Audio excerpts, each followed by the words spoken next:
after? Well, I think in a way that came sort of as a result.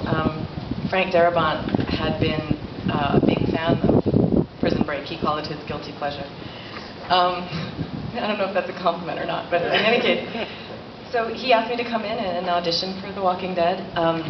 I initially was pretty reticent. I don't watch horror movies. They scare me. I still have nightmares about The Walking Dead.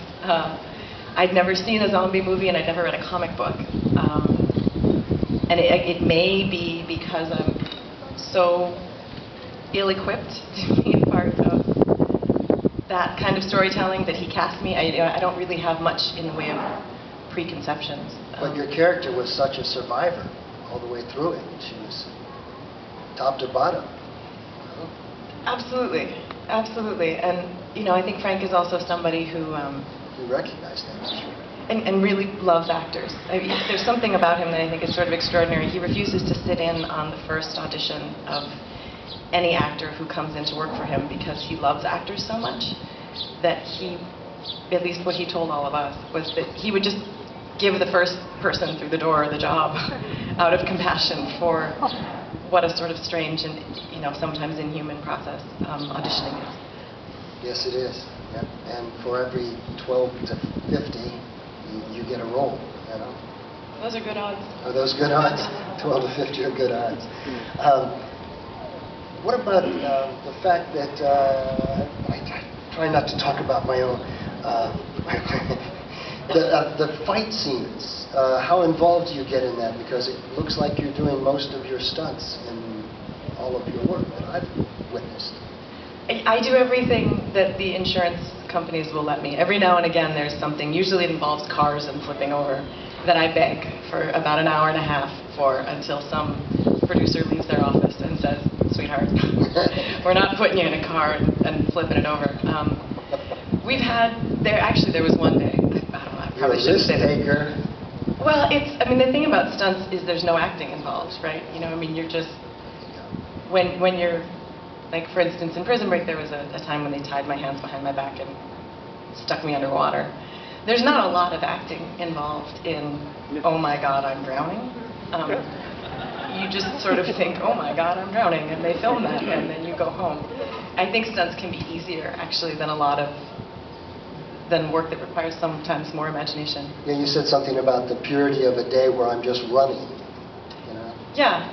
And that's all I'm doing. I'm just running. There's no acting involved. There's not much to think about except it's Atlanta and it's 105 degrees and it's noon and I'm running. There's really nothing else in your head. It's kind of meditative.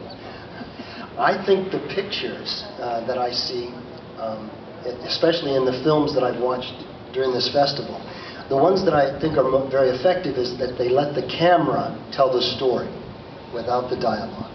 And in so many of your films and things I've seen you do, the camera tells the story, but you're the storyteller.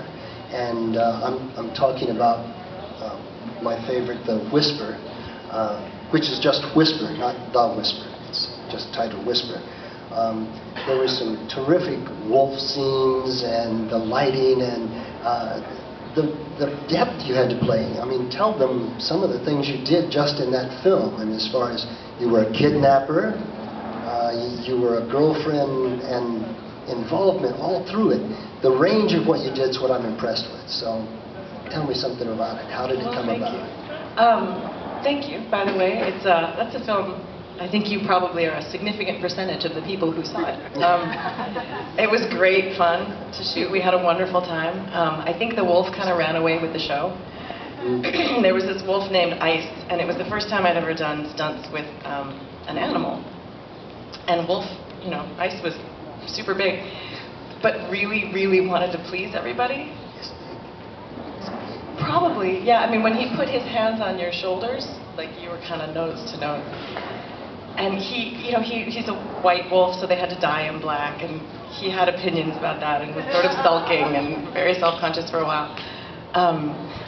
And he really wanted to please his trainers, and so in every scene, they would get him to bare his teeth and gnash and foam and be ferocious, and his tail would be wagging in the back because he was so excited. He knew he was doing a great job, and they actually had to tie a rock to his tail and just weight it down and sort of pan around his hindquarters, which were still vibrating back and forth. He was lovely, and I fell in love with him.